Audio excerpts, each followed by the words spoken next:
Ya no se tarda el Señor, falta poco para que Él aparezca, en las nubes a llevar a su iglesia. Ya no se tarda el Señor. Él solo viene a buscar a un pueblo que le ha servido, es su iglesia que ha redimido. Él solo viene a buscar.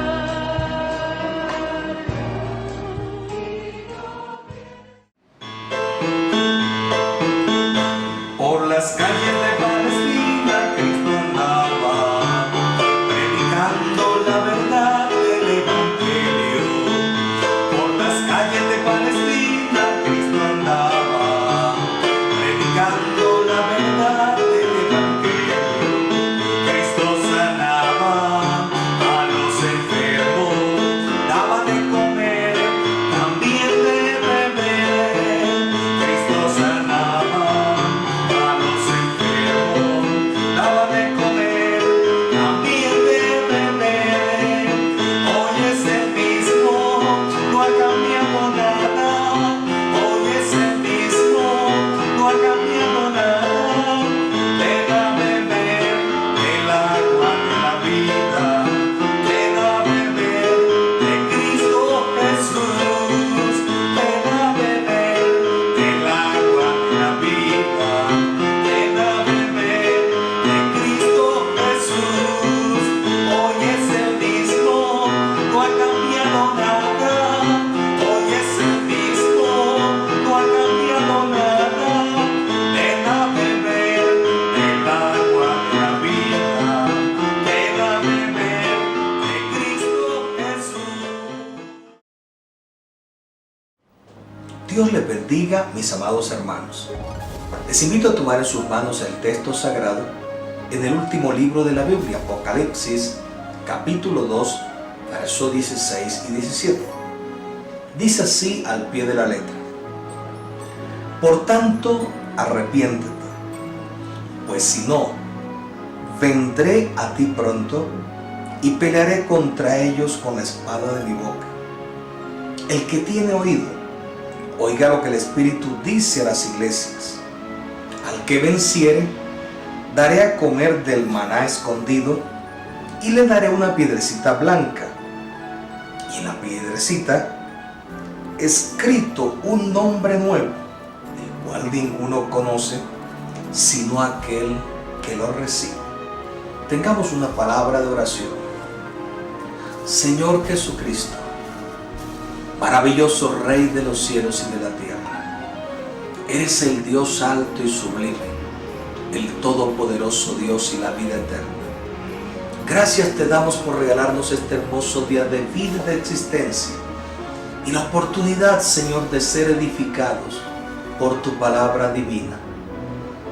Hoy queremos invitarte, Señor, a que tomes nuestra mente, nuestro corazón, y a través de tu Espíritu Santo, Señor, nos guíes hacia el conocimiento de tu verdad. Habla nuestras vidas, Señor, y concédenos escalar un peldaño más en este camino hacia la vida eterna. Edifica nuestras vidas. Te lo pedimos en el nombre glorioso de Cristo Jesús. Amén. En esta mañana, mi querido hermano, vamos a dar final al estudio que iniciamos sobre la carta a la iglesia en Pérgamo. Y qué bueno recordar el reconocimiento que se le hizo a esta amada iglesia. En el versículo 13, el Señor les dice: Yo conozco tus obras y dónde moras, donde está el trono de Satanás, pero retienes mi nombre y no has negado mi fe. Precisamente en el idioma griego hay una parte etimológica en el verbo retener, y encontré esta parte en el diccionario etimológico. Retener es una palabra que proviene del griego krateo, significa usar fuerza, agarrar en sus formas más literal y figurativa, echar mano, guardar, abrazar, aferrarse, asir. No debe interpretarse como detener o impedir. Es decir, que la frase habla enfáticamente sobre una fidelidad firme, constante y fuerte de la iglesia hacia su amado. La iglesia se había aferrado a la doctrina del nombre de Jesús y había defendido esta doctrina capa y espada, aunque esto significara su muerte física. ¿Por qué es necesario que tú y yo defendamos la fe de esta manera? Porque es una iglesia ejemplo en esta parte. Aunque tuvo dificultades físicas de parte del ejército del César, aunque tuvo persecución en el interior de la iglesia, aunque tuvo personas que se infiltraron para hacerle daño, fue una iglesia que se aferró que el nombre de Jesús es nombre sobre todo nombre. El nombre de Jesús es fuente de poder, fuente de ayuda en el momento de la dificultad. El evangelista Marcos en su último capítulo dice: y estas señales seguirán a los que creen. En mi nombre. Hace gran énfasis el evangelista Marcos en el nombre que es sobre todo nombre, el nombre de Jesús. Y dice: en mi nombre echarán fuera demonios. En mi nombre hablarán nuevas lenguas. En mi nombre tomarán en las manos serpientes. En mi nombre, si bebieren cosa mortífera, no les hará daño. Qué hermoso nombre. Un nombre que pone a nuestra disposición unas armas espirituales de gran alcance para que el cristiano milite el buen camino de la fe y sepa que es más que vencedor. A esta iglesia, al iniciar este estudio, se le dio un reconocimiento por haberse aferrado a esa doctrina que todo cristiano debe defender, la doctrina del nombre de Jesús. En segundo lugar, en el texto que hemos leído al dar inicio a esta enseñanza, el Señor dice: por tanto, arrepiéntete. Ya hemos descrito en las dos últimas enseñanzas cómo el cristianismo fue afectado por causa de dos doctrinas muy equivocadas que entraron al seno de la iglesia: la doctrina de Balaam y la doctrina de los Nicolaitas. Ahora el Señor de forma enfática les dice que se arrepientan. Hace un llamado a un cambio de mente, a un cambio de dirección, a un cambio de comportamiento, de conducta en cuanto a su manera de vivir el Evangelio. Por tanto, arrepiéntete, pues si no, vendré a ti y pelearé contra ellos con la espada de mi boca. ¿Por qué encontramos a Dios de esta manera tan dura hablándole a su pueblo? Para comprender la firmeza de las palabras del Señor y la dureza en la que se refiere a su amada iglesia, debemos connotar con precisión qué era el altar de Satanás. Cuando vamos a esta expresión, el trono de Satanás, dijimos en la escuela dominical pasada que era el altar al dios Zeus. Recordemos que este culto al dios Zeus estaba mezclado con unas prácticas de orgías y de ciertos bacanales que llevaban a los jóvenes, a los cristianos de aquel entonces, a un deterioro en su relación con Dios. ¿Qué pasaba enfáticamente en esta localidad de Pérgamo?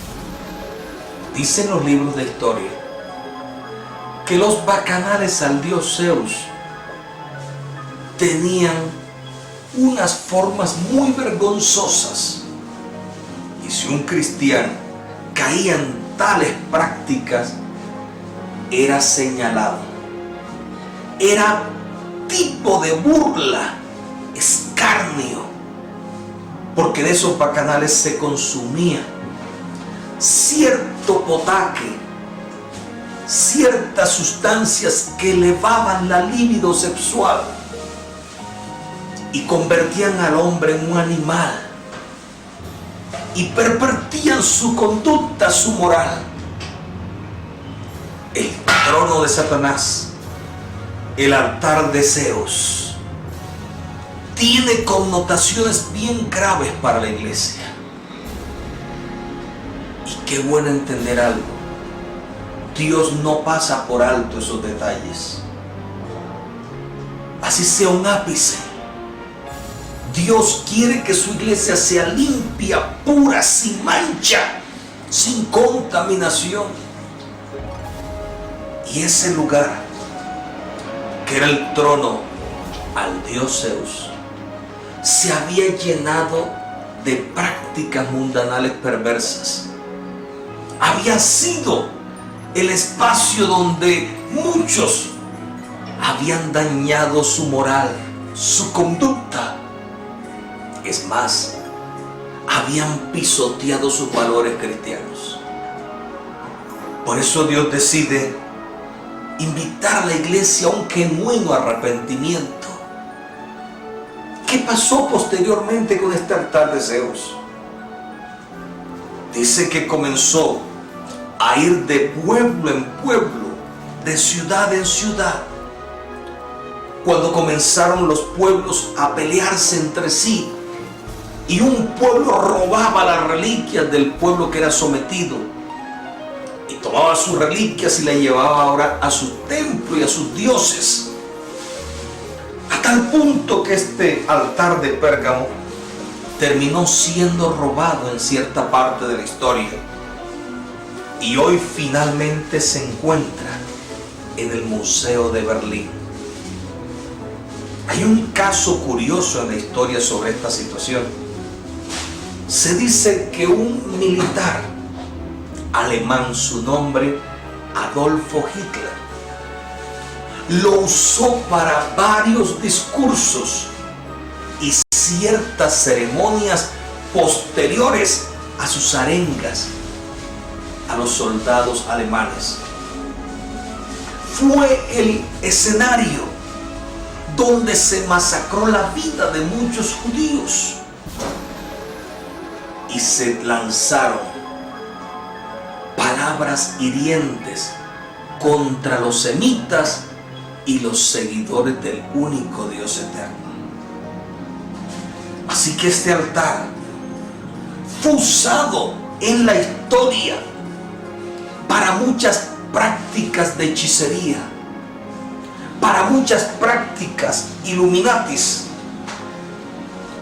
Encontré en un libro de historia que dice que los nazis usaron este altar para ceremonias vinculadas a la orden de Thule, la cual tenía relación directa con los Illuminatis.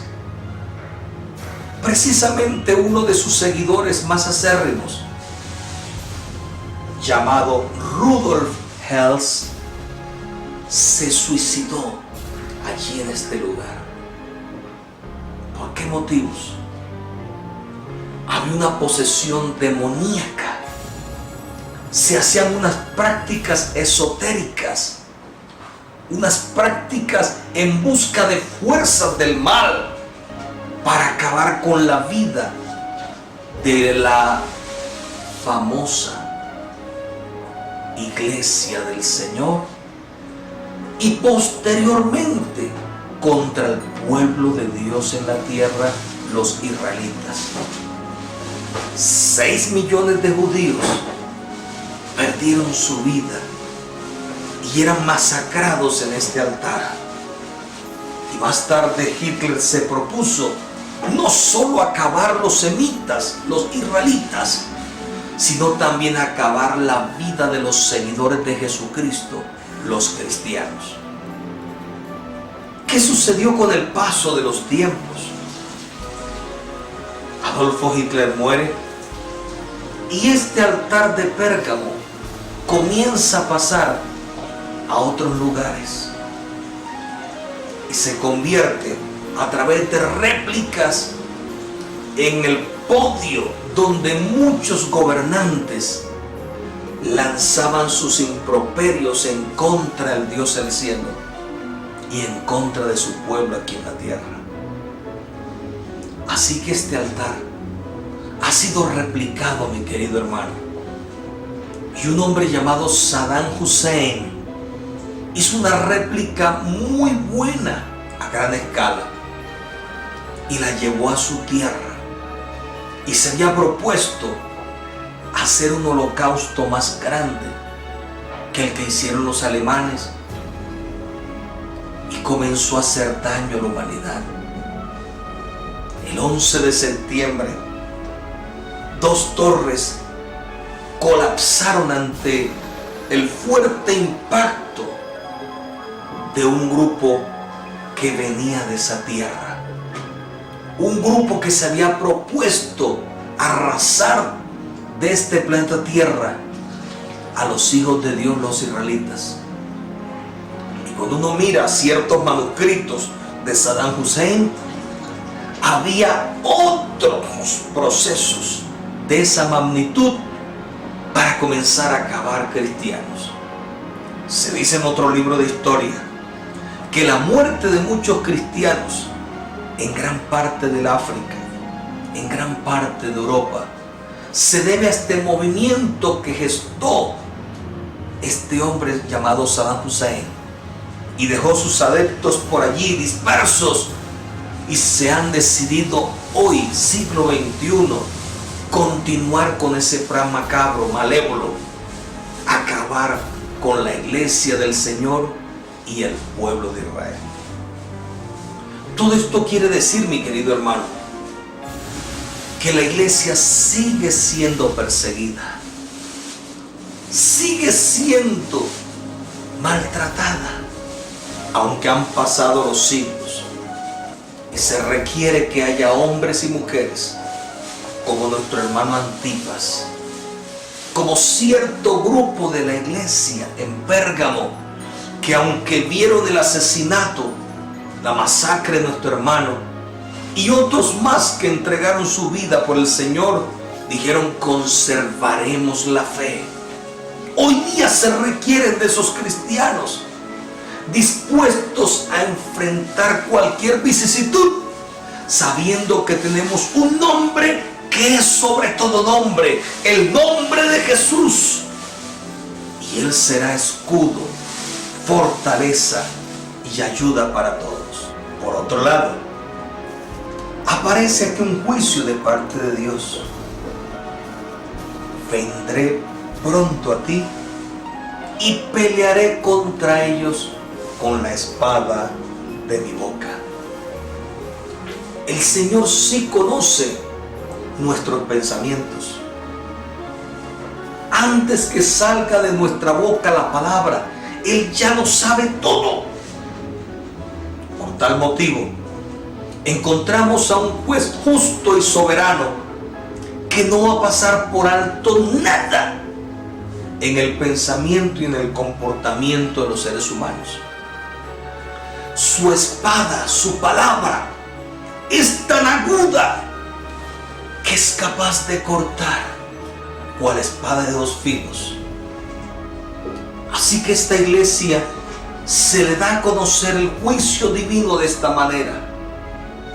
Dios viene de manera bien enfática a cortar con su espada a aquellos que han traído a su iglesia unas doctrinas equivocadas, humanas y hasta demoníacas para destruir su cuerpo, que es la iglesia.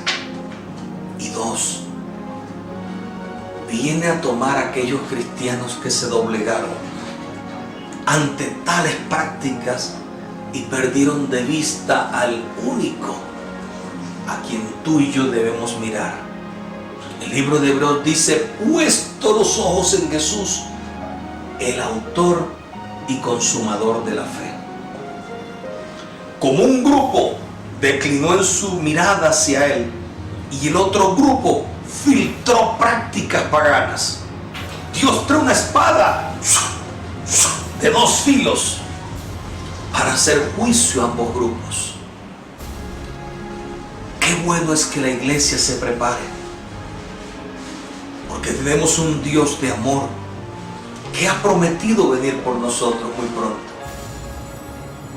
Pero tengamos cuidado. En su venida nada quedará oculto. En su venida Él tiene todo bajo control, hasta el punto que las parábolas en los evangelios dicen que tomará lo que es trigo y será llevado a su lugar especial, pero lo que es cizaña será echado al horno de fuego, donde arderá para siempre. Dicho en otras palabras, a Dios nadie le va a engañar. Podemos en esta tierra fingir, podemos en esta tierra tener doble moral, pero a Dios no le va a pasar por alto nada, nadie. Él hará juicio, y su palabra, que es espada de dos filos, tiene capacidad para juzgar a su amada iglesia primero y luego al mundo entero. Cuidémonos, hermano querido, cuidémonos, hermana querida, porque ante este juicio de Dios, que es más cortante que toda espada de dos filos, mejor es pasar en plena santidad, en paz ante el Creador, esa evaluación, ese juicio, y esperar, como dice el texto: el que tiene oído, oiga lo que el Espíritu dice a las iglesias. Al que venciere, daré a comer del maná escondido. Y hay una segunda recompensa: y le daré una piedrecita blanca, y en la piedrecita escrito un nombre nuevo, el cual ninguno conoce sino aquel que lo recibe. Hablemos de la primera recompensa. El maná fue el alimento que el Señor proveyó para el pueblo de Israel a lo largo de su peregrinaje por el desierto hacia la tierra prometida. Esto lo encontramos descrito en el libro de Éxodo capítulo 16, el versículo 14 y el verso 15. Sirvió de alimento para niños, adolescentes, jóvenes, adultos y ancianos durante mucho tiempo. Qué bueno que tenemos un Dios proveedor que nos sustenta en el día a día, en nuestro tránsito hacia la tierra prometida. Por esta causa, el Señor Jesucristo, teniendo en cuenta que hay una iglesia que está siendo perseguida, hay una iglesia que está siendo abatida con fuerza por las doctrinas del mal, y notando en algunos creyentes un cansancio espiritual, les habla de esta manera. Así como aquel profeta que estaba en la cueva y había corrido demasiado porque una mujer La esposa del rey la había perseguido con el ejército y él había corrido y había llegado a ese lugar y, cansado de correr, se echó a dormir. Pero ¿qué hizo el Señor? Tocó su hombro. Elías, Elías, levántate, come, porque largo camino te espera. Dios mismo le había preparado alimento para nutrirle de fuerzas y para ayudarle en el camino que le restaba por recorrer. De igual manera, esta iglesia, que había sido perseguida, maltratada y herida, una iglesia que estaba en el cansancio, aparece un Dios para levantarle el ánimo, para recompensar su fe, su gran esfuerzo, pues se habían aferrado al nombre. Y les dice que les va a dar una primera recompensa, un alimento, un sustento, un maná. A los fieles creyentes de Pérgamo se les promete un alimento espiritual como primera recompensa.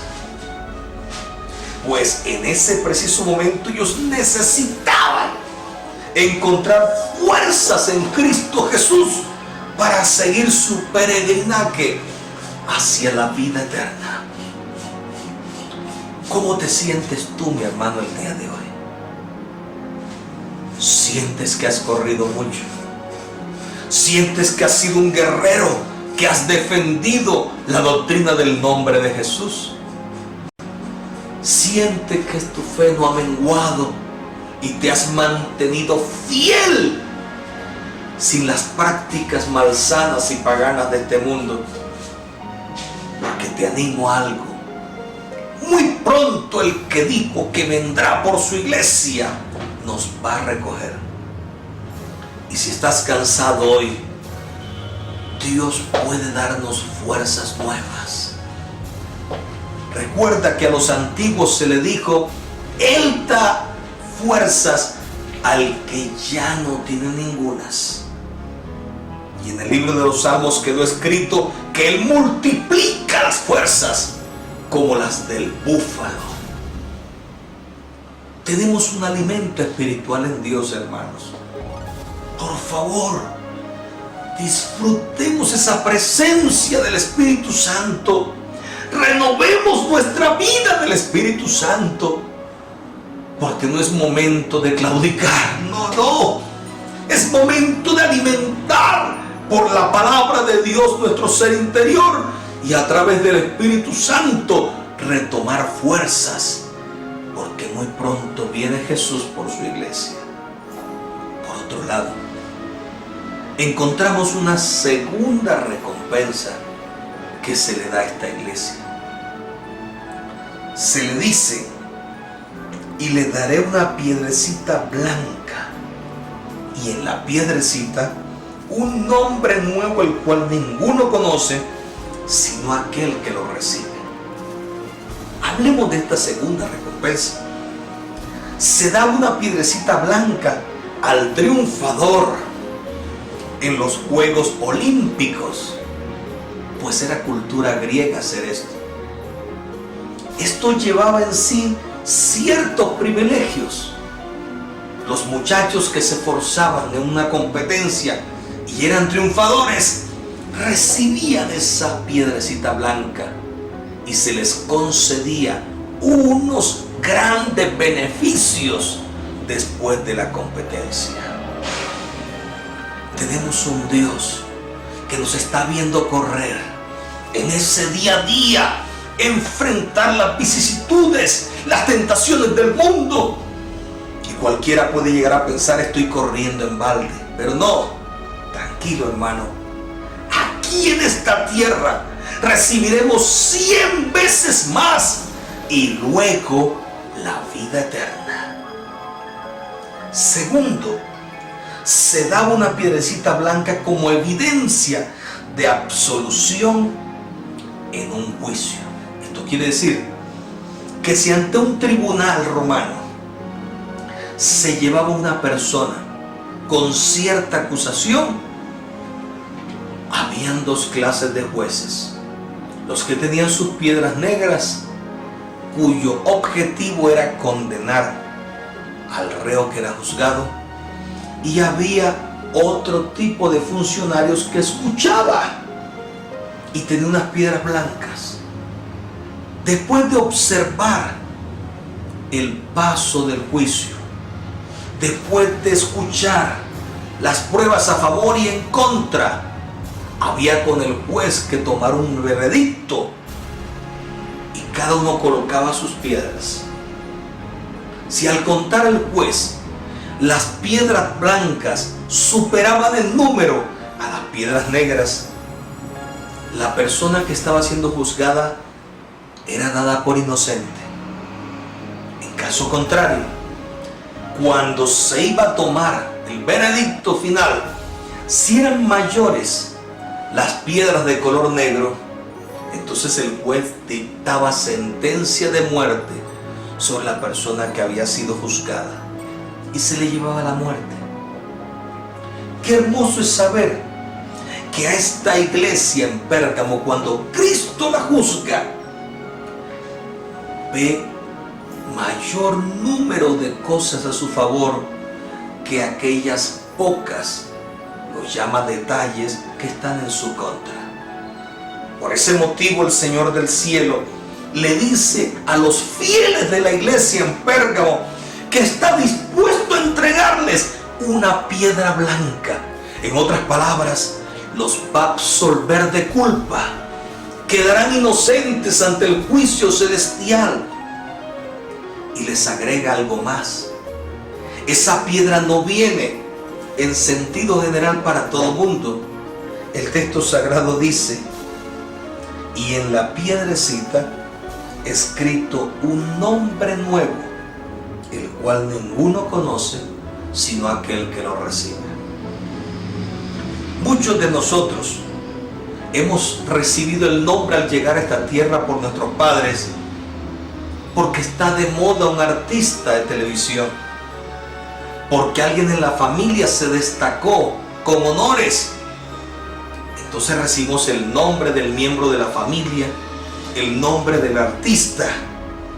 Pero los antiguos nunca colocaron sus nombres a sus hijos de esta manera. Cuando vamos al Antiguo Testamento, las mujeres, al sentir que en su vientre había una criatura en gestación, iban donde el Creador y le preguntaban qué nombre le pondrían al pequeño.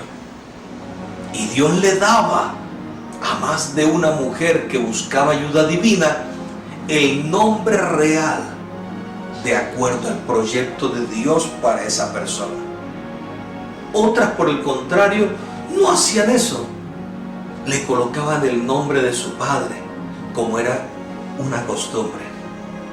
¿Qué quiere decir el Señor con esta piedrecita y un nombre nuevo? Muchos hemos militado en el camino de la fe con un nombre propio dado por nuestros padres, que no tiene nada que ver con ese nombre en el cual Dios nos ha identificado en su reino.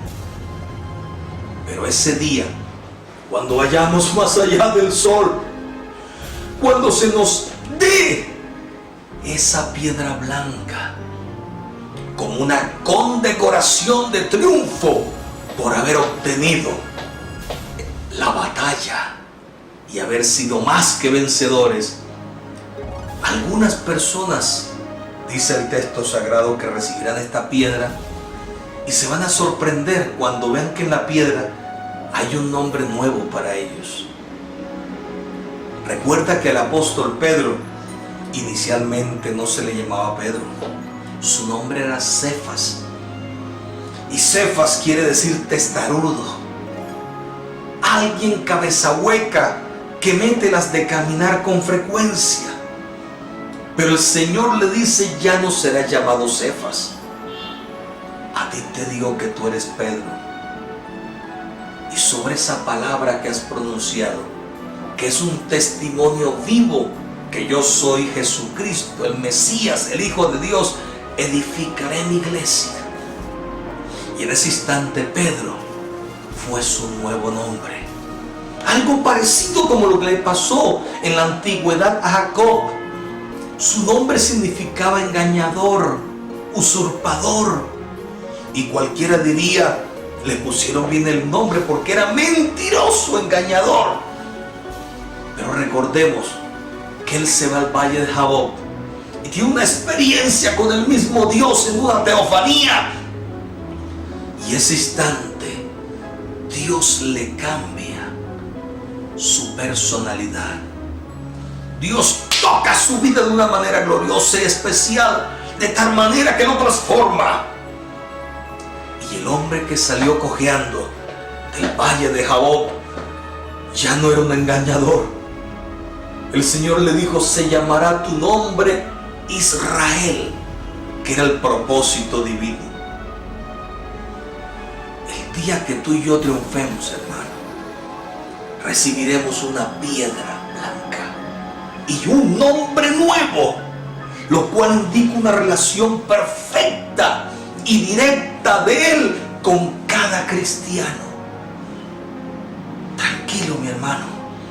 Hay uno que te ve sufrir en secreto. Hay uno que te ve llorar en secreto. Y tal vez tú piensas que Él no ha tomado en cuenta tu gran servicio en la iglesia del Señor. Que Él no ha tomado en cuenta tu evangelismo en el área donde trabajas. Que Él no ha tenido en cuenta tu esfuerzo en manifestarle la fe del nombre de Jesús a través de las redes sociales a muchas amistades. Dios sí lo ha tomado en cuenta y va a premiar tu esfuerzo, tu trabajo, tu dedicación, como lo dice el libro de los Hebreos en el capítulo 6, verso 10. Dios no es injusto, hermanos, para olvidar el trabajo que habéis hecho a favor de su amada iglesia, habiendo servido a los santos y sirviéndoles aún. Yo te invito a que te alimentes del maná, a que te doblegues en fuerza en el Espíritu Santo, porque hay dos recompensas para tu vida. Muy pronto Jesucristo dijo que Él vendrá. Y en el libro de Apocalipsis dice, he aquí, yo vengo pronto y mi galardón conmigo para recompensar a cada uno según sea su obra. Dios va a recompensar tu vida. Dios va a recompensar mi vida.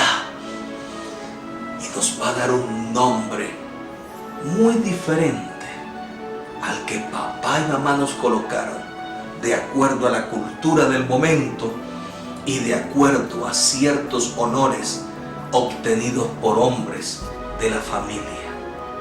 Pero Dios tiene un nombre mejor para ti y para mí, más allá del sol. Luchemos de tal manera que seamos vencedores y obtengamos la patria celestial. Jesucristo te bendiga, hermano querido.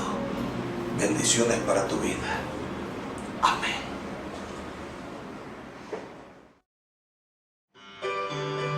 Eres el grandioso